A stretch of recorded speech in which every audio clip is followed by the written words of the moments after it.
प्रभु जी, एक जिज्ञासा थी आपके समक्ष रखना चाहता हूँ। अगर आत्मा आत्मिक भाव से कोई मंत्र जप करता है, हरे कृष्णा महामंत्र का, और उसी बीच में वो शरीर त्याग जाता है, वो आत्मा, तो क्या वो भगवत धाम को प्राप्त होगी?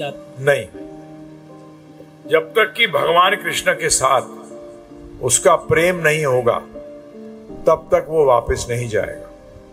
परंतु उसको नेक्स्ट चांस और बेटर मिलेगा भक्ति करने का। भगवान ने गीता में स्पष्ट बताया, वो अभी योग भ्रष्ट है, अर्थात उसका योग पूरा नहीं हुआ। परंतु भगवान का प्रॉमिस है कि ऐसा व्यक्ति का कभी नाश नहीं होता, उसका बेटर पोजीशन में उसको मिलता है। और प्रभु जी, प्रेम को मतलब अगर हम देखें कि किसमें प्रेम भाव, तो उसको कैसे हम समझ पाएंगे? किसी को मत देखो, अपने को देखो बस। किसी को नहीं देख सकते। ये पता लगता है कि उसका भगवान की सेवा करने में कितनी रुचि है।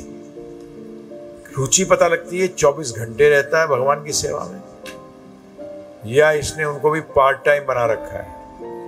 ज्यादातर लोगों के लिए भगवान की सेवा पार्ट टाइम सेवा है, और पार्ट टाइम आप भी जानते हो, पार्ट टाइम तो पार्ट टाइम ही है, उसका रिजल्ट भी पार्ट टाइम है।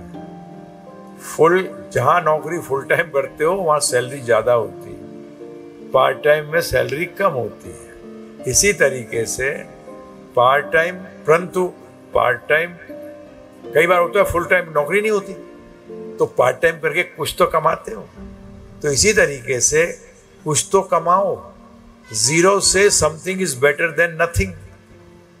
तो ये समथिंग तो करो, शुरू तो करो। वो समथिंग से ही तो उस नथिंग से समथिंग पे आओगे, समथिंग से एवरीथिंग पे आओगे। Nothing, something, everything. परंतु नथिंग से शुरू तो करके समथिंग पे आओ। हम सबके साथ यही हुआ। नथिंग थे, समथिंग कर रहे हैं, कई समथिंग पे अटके हुए हैं, कई समथिंग से एवरीथिंग पे आ गए। ये है